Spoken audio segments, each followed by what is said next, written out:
I'm going to be all over the place. When I found out that I had a couple of weeks and Tom's going to be teaching coming up sometime in the near future, and Don's going to, anyway, we had a couple of weeks to fill. And I was doing some reading the other day, and I read and reread and read again a passage of Scripture, and I think we'll get to that this morning. But what I'd like for you to do is we read these passages. We're going to be all over, in the Gospels. We're going to be in Matthew and in Luke and in Mark and different places. But as we read today, I would like for you to try to read the Scripture along with me as if it's the very first time you have ever heard the Scripture. I know that's extremely difficult, because we already have preconceived ideas and we have an understanding of the passage, or we have a preconceived idea of what the passage already means. But for the purpose of this morning of looking at the passage in light of, that's the first time I've ever heard that, I'd like to just read into your hearing a passage from Matthew 10, verse 16, and then we're going to look at the pretext, and then we're going to look at the context of the passage. But what I'd like for you to do is imagine that you were one of the 12 that was chosen. And it would be our understanding Jesus spent a night in prayer. Spent the all night praying, and then he chose these 12 men to help start his ministry. But in verse 16, he's chosen the 12. They've seen him perform a lot of miracles. A lot of things have happened. Verse 16 of chapter 10, he says, "Behold, I send you out as sheep in the midst of wolves. So be shrewd as serpents and innocent as doves." Now, when you think about, of course, he's given them some instruction, and we'll read that in a minute. But the reason I want to particularly pick this passage out is I want you to be go out. I'm sending you into a situation like sending sheep into wolves.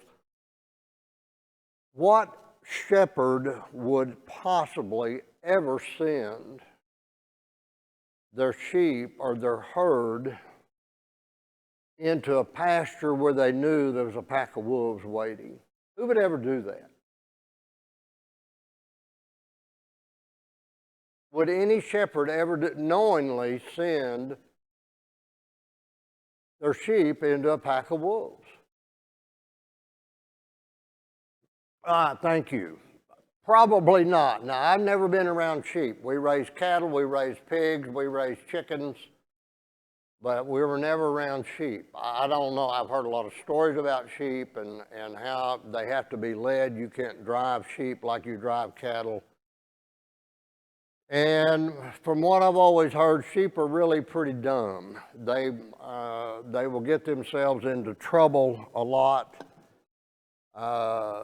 They don't know how to stay out of water, and they don't know how to stay out of bramble bush, and they will get, given the opportunity, they will get themselves into a lot of trouble.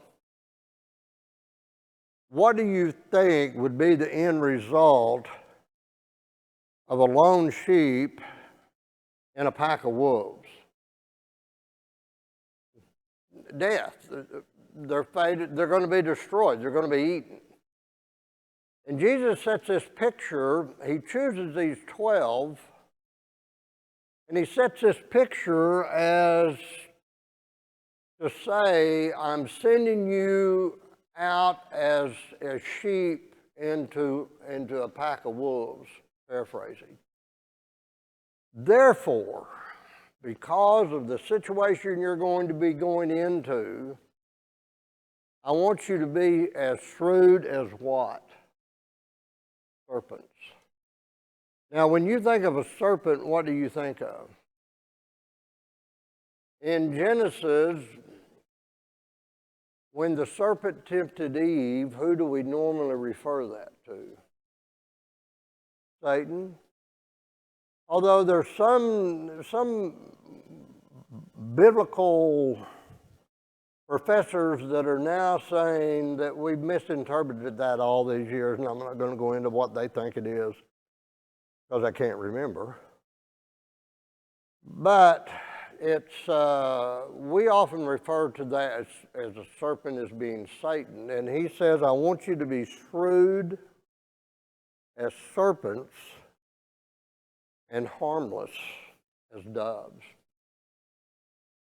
Now, I've never sat and watched a snake, other than on TV, go after prey.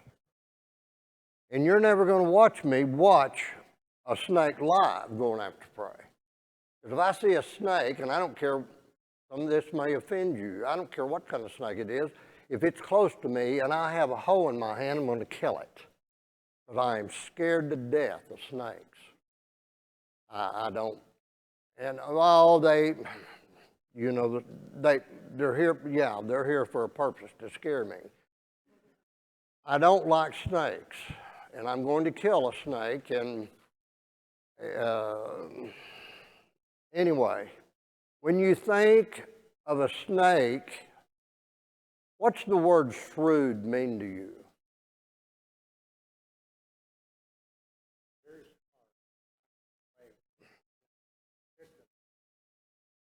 All right, and Norman said it means you're very smart. You plot a way to take care. And I've always heard a snake, if you leave a snake alone, it'll leave you alone. I'm not sure about that. We golf out at Romano's sometimes, and Romano's golf course is known to having rattlesnakes.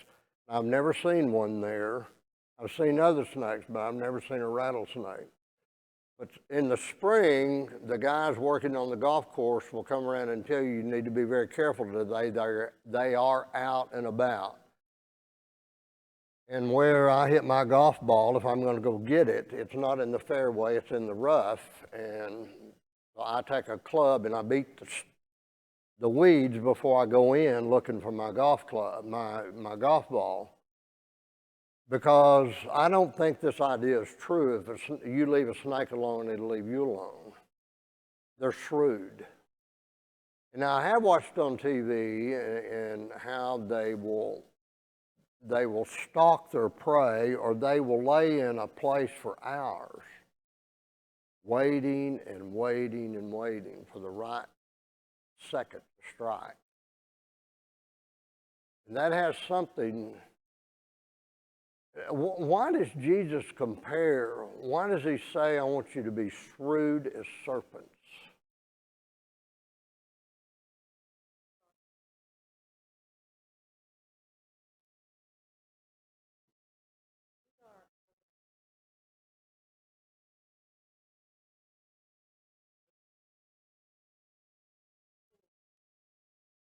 Okay, all right. And Gloria said when we're out and about, evil is stalking us, and a snake will, if you watch a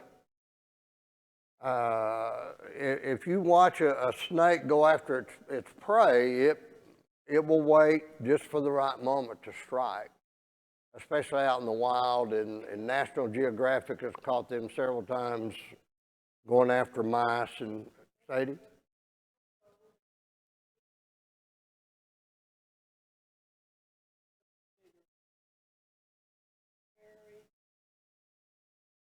Yeah, snakes are they're very protective, and they're very protective of the area. But he said, I want you to be shrewd as serpents.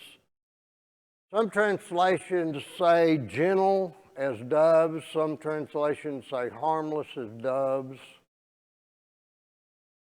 Have you ever watched two doves fight?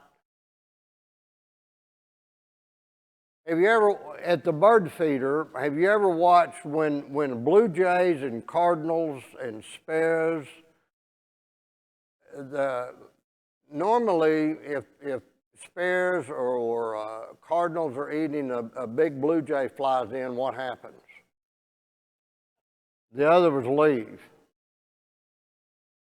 And when a dove is feeding at the feeder, I've never seen one sit on the feeder. I've seen them eat off the ground.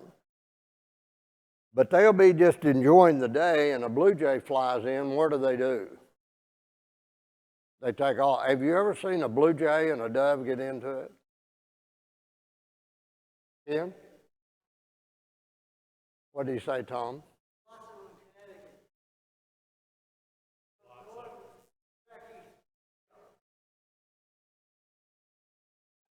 Ken, this is one of the reasons I've slowed down about tea. I know it's got to be irritating to you for me to ask over. Ken, I could be standing right next to you and you scream in my ear and I couldn't understand. There's some tones I just cannot. Okay, would you tell me what he said? You've seen lots of doves fight in Connecticut? Blue Jays, okay.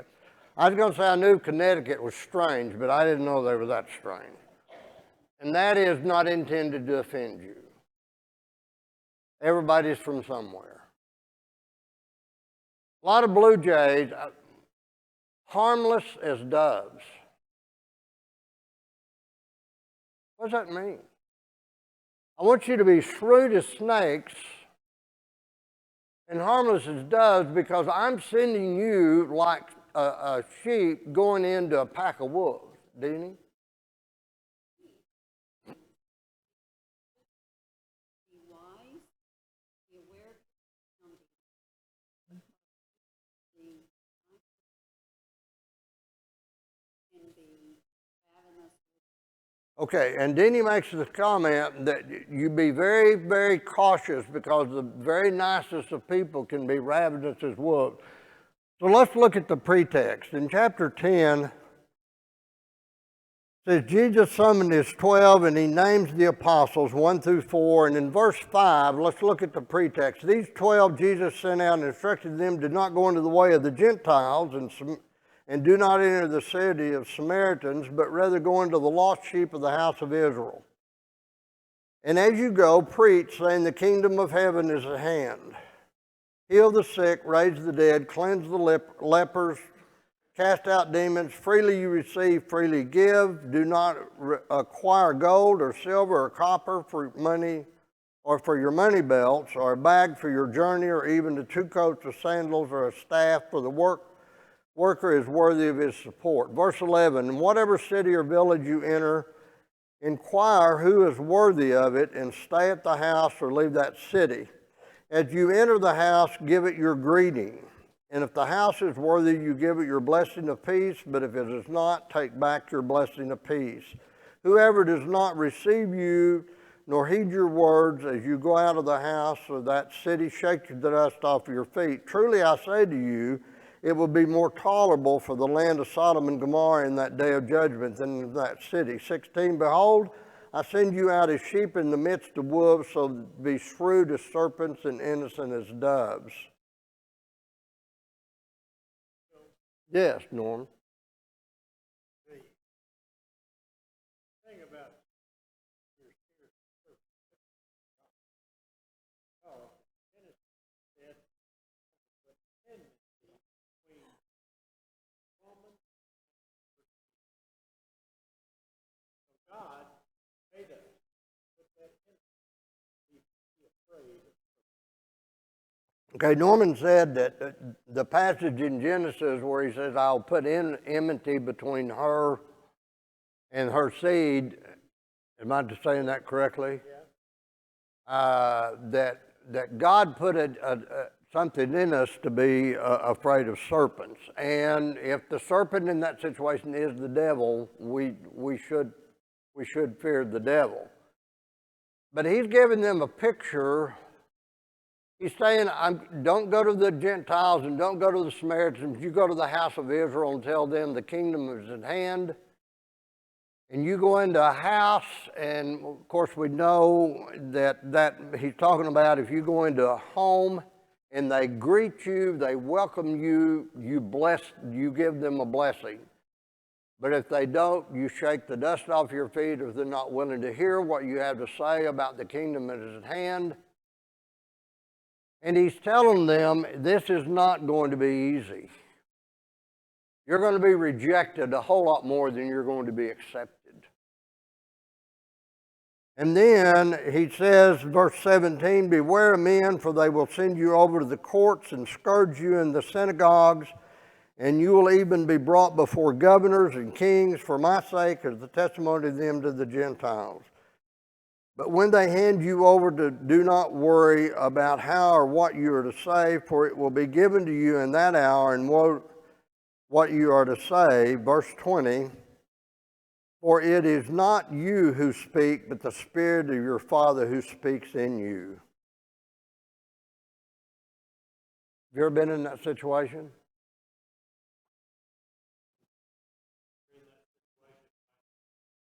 Okay, all right. Before we go to that, Tom says we're in that situation right now in this country. Let me finish the context of the passage and then let's get back to that. Verse 20, for it is not you who speak, but the Spirit of your Father who speaks in you. Brother will betray brother to death, and father his child, and children will rise up against parents and cause them to be put to death. You will be hated by all because of my name, but it is the one who has endured to the end who will be saved. But whenever they persecute in one city, flee to the next, for truly I say to you, you will not finish going through the cities of Israel until the Son of Man comes. Okay, Tom, expand. He's telling them, don't go to the Gentiles, don't go to the Samaritans, go to the house of Israel. If you go into a house and they accept you, you give them a blessing. If they don't, shake the dust off your feet. I'm sending you out as like sheep into going into wolves, so you be wise as serpents, but gentle as doves. And then he tells them it's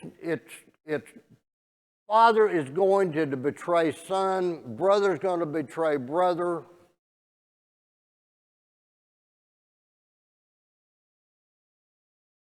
And then he asks for volunteers. Everybody ready to go? Step forward. You'd been in that group. After hearing all that, would you have been the first one to volunteer?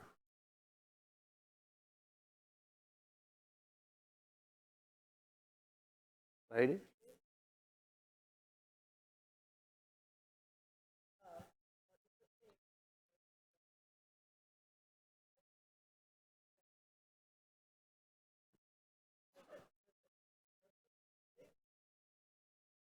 Does it mean to curse them as you...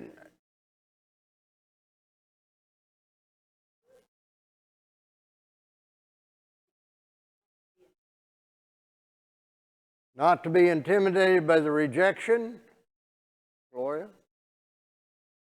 Not to bother them anymore. Could another meaning to that passage be that there are people out there waiting to hear the gospel? You go find those people that are willing to listen. If they say, I'm not interested, you don't waste your time. I think that has something to do with that meaning. But when I read this passage, I thought, would I be the first one to say, send me, Lord, here I am. I'm ready to go.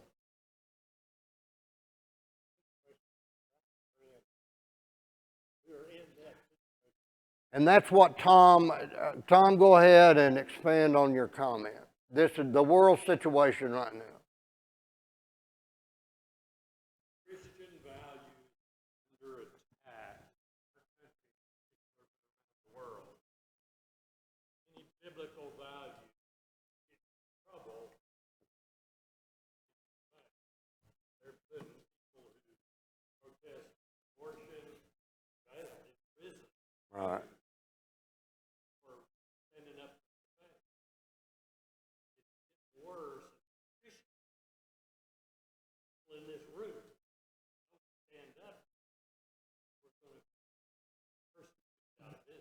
And what Tom is saying that there are people today, and matter of fact, if I heard correctly on the radio, and as you know, I'm hearing impaired, and sometimes I hear what I want to hear.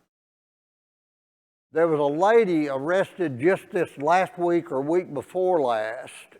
She was outside an abortion clinic, and I don't remember the state. All she was doing, and if I understand the situation correctly, you have a certain perimeter you cannot go into now because that's private property. She was outside of that boundary. Is that correct, Chris? She was outside of that boundary praying. That's all she was doing.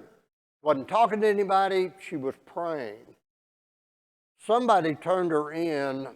That is really offensive to me. That's bothering me. Police arrested her and put her in jail for hate speech. Pardon?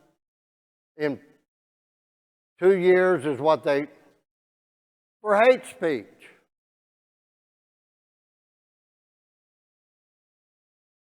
I heard a statistic this week,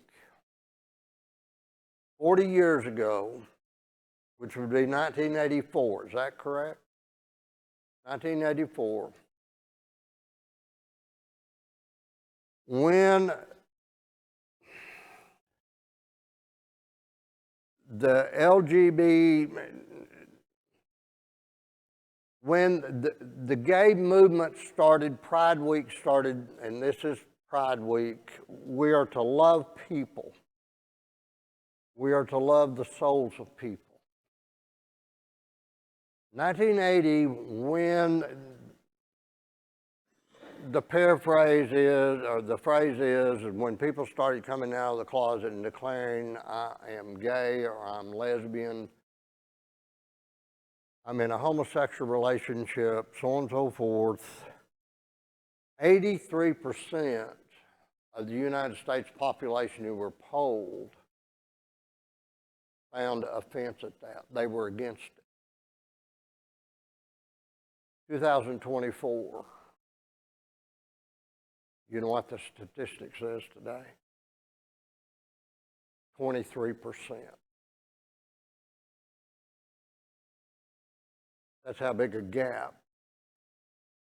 You don't think the commercials you're watching on TV, the things you're reading, and the movies you're watching that make all that look good, you don't think we're being attacked? Gloria? Right.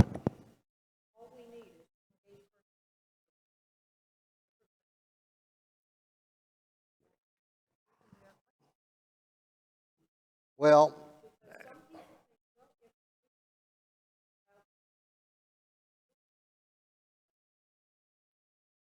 and Gloria makes the comment that and it's in every family. I have 3 or 4 relatives that have declared.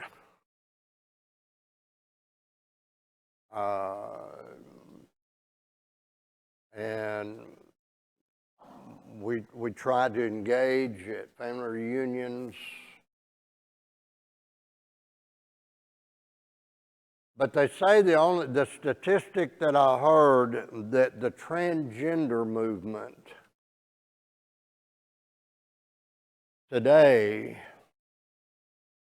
and this number's not going to be right, but it was less than 30% of the American population are openly accepting the transgender movement. And they say the reason they are not is because the lesbian, gay movement, homosexual movement, if that's your lifestyle, you live it, leave me alone. But the transgender movement, when a young woman is transgendering to a male and she insists in public that you refer to her as he, people are putting up a stop sign and saying, I'm not willing to participate in that. I'm not going to go that far. Now you're forcing me to accept something that I cannot accept. As a matter of fact, there was a teacher just won a lawsuit this last week because she refused to call and I don't remember if it was a male, anyway, she was taken into court and she won the lawsuit against the school system, and I think she evidently had been fired because she would not use the pronoun that student wanted.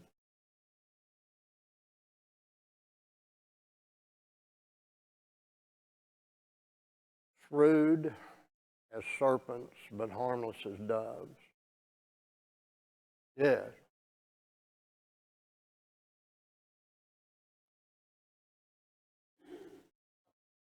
We're the silent majority, not majority. And we may be a majority. I don't know that. Excuse me. But we don't see the other. Right. They stand behind each other. That's what makes And Deanie says that we are the majority, but we're silent. And we don't get on rooftops, and I mean, and the thing is nobody wants to be accused of hating people. Nobody wants to be accused of now, what's the word? It's what? Bigotry, or we love people. We love the souls of people. But it's a situation where we remain quiet. And I'll tell you where it started. I'll tell you where the acceptance deal started with me. Probably one of the first shows back. I grew up when we got our first TV in 1957. I would have been 9 years old, and we watched a lot more snow than we did anything, you know.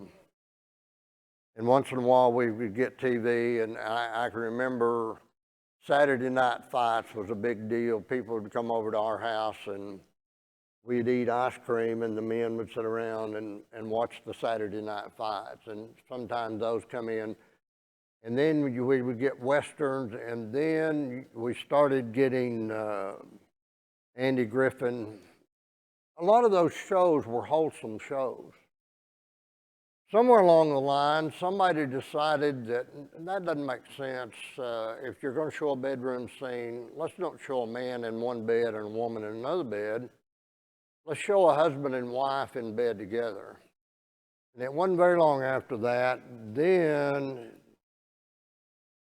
some producer decided, hey, this stuff really sells. Let's put unmarried couples in bed together and make jokes about it, and everybody will laugh, and we'll sell a lot of advertising.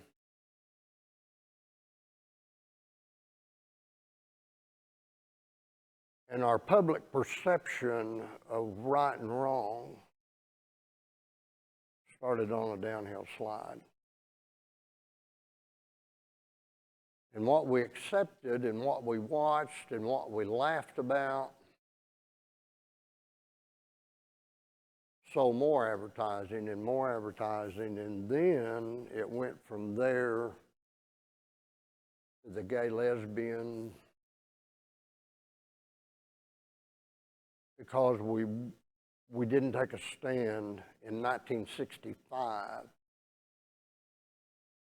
We didn't take a stand when things got worse in 1970. Hold on, Rod, Glenna.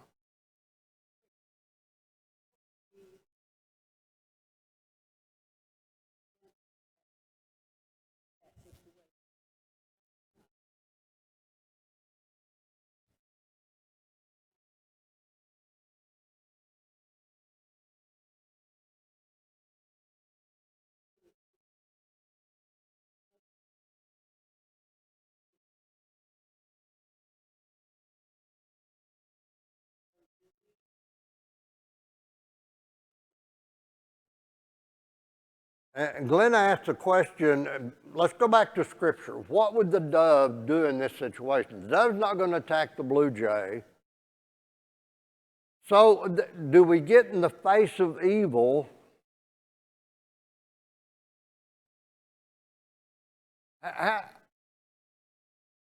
What do we do? We have an election coming up, which I'm sure none of you have seen any commercials about the upcoming election. How do we handle this today? Shrewd as serpents, gentle as doves.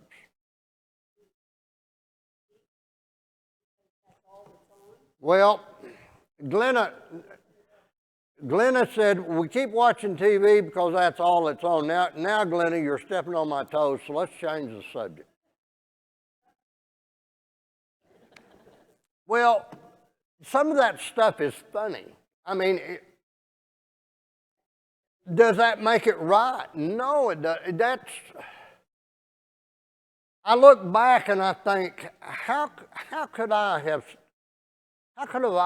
laughed at that? Knowing today, where we are today in society of accepting any and everything, how did I endorse that? How did I laugh at that? How did I do that? Okay, Glenna says it's the same way the frog, but little by little by little. Yeah.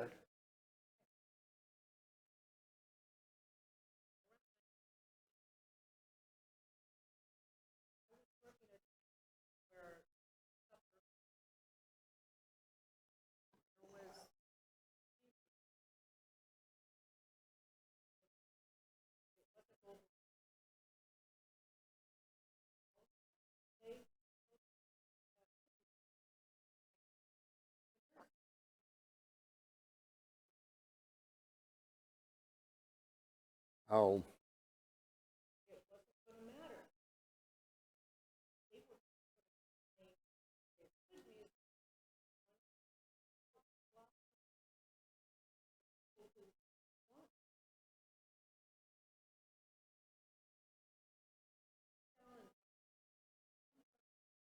And that's what Deanie was referring to. We are the majority, but we're silent. How do you correct? That's a bad choice of word. If you have a relative that is an alcoholic,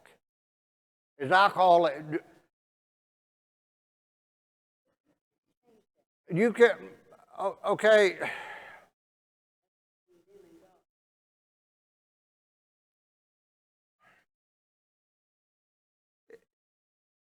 Somebody raised, go ahead, BJ. Well, let me make sure I say this correctly or shut my mouth.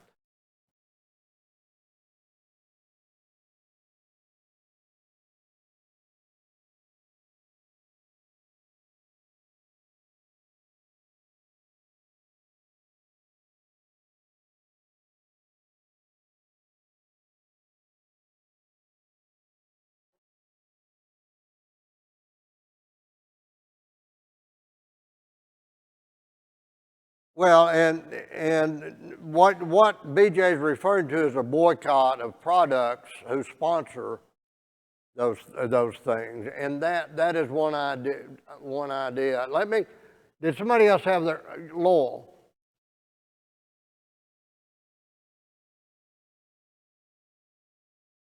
Yeah.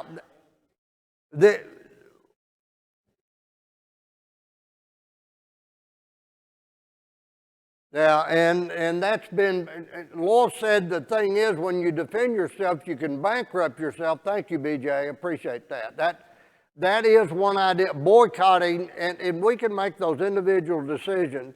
And Lowell said the thing is what happens if you speak out.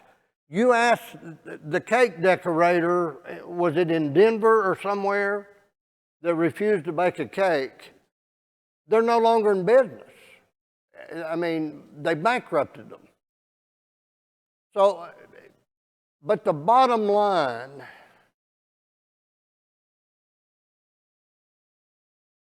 the person's, whatever it is sin. Gluttony is sin.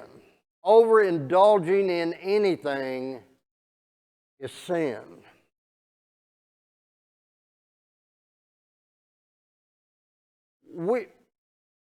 There's a scripture that's in 1 Galatians, those of you who are stronger, restore the weaker brother. We all have an obligation. If you know a person is in sin, we have an obligation. Not as holier than thou, but just from their soul standpoint. Yes, Emma. Irma.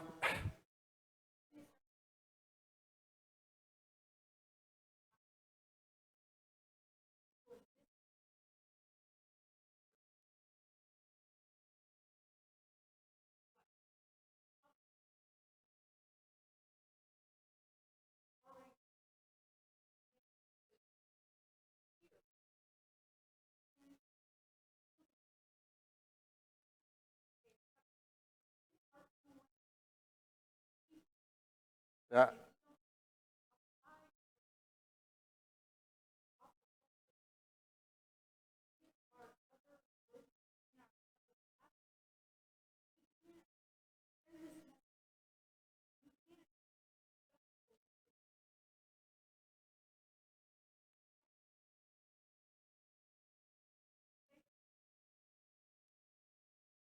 That's and I'm the peer pressure is unrelenting on our youth today, as far as to accept.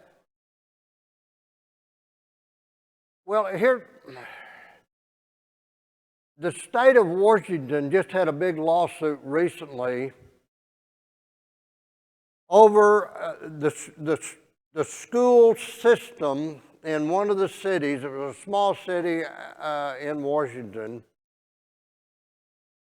that the kids there decided that if a boy wants to be a girl or a girl wants to be a boy, and normally it was boys going into the girls' bathroom, because today I'm going to be a girl, so I'm going to use the girls' bathroom. Now, right off the top, to us, there's something inherently wrong with that. But a bunch of kids decided, today I'm going to be a dog, and so they dressed up in a dog uniform and went around nipping at other people's, the calves of their leg. Or, well, today I'm going to be a cat. And they'd go in and they'd claw on people. Well, one of the girls who was being clawed on or nipped at or whatever decided, I'm not putting, you are infringing on my personal space. And she went to the school principal. The principal said, well, in today's society, if this stuff is happening, a boy wants to be a girl, we can't do anything about that. And so they're just carrying it, just try to ignore them. Well, it went on for a while. And she decided, I don't have to put up with this. She sued the school board. The school board wouldn't do anything about it. It finally, after 2 years, went to court. She won the case. But they didn't, my understanding is, they didn't stop the kids from dressing up like dogs and cats. They just made the kids leave her alone. What's inherently wrong with that? We've got 2 minutes. The problem is, we talk about this, and in here we feel pretty. There is a soul at stake.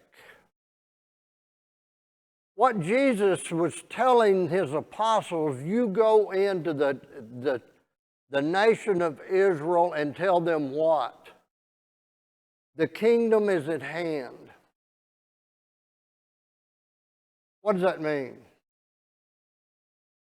Jesus is coming. The church is going to be established. There's going to be a day of punishment. You go tell those people to be ready. We sit around and we talk about all this stuff and about what's going on and how something, I'd venture to say that there's more than 3 or 4 people in here this morning that's got a close relative that's struggling with this. How do we help them help their relative to see Jesus in all this?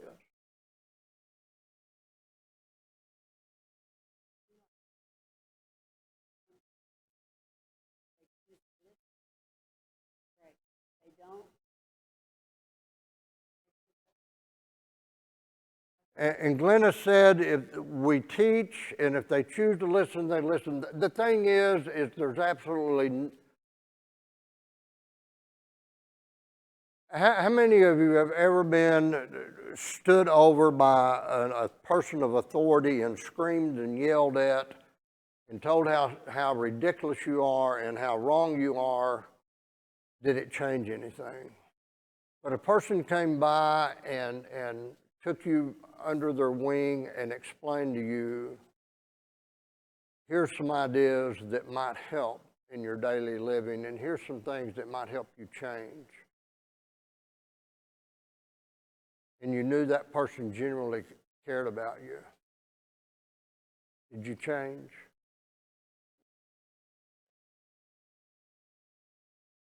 Screaming and yelling and getting upset about it, there's no value in that.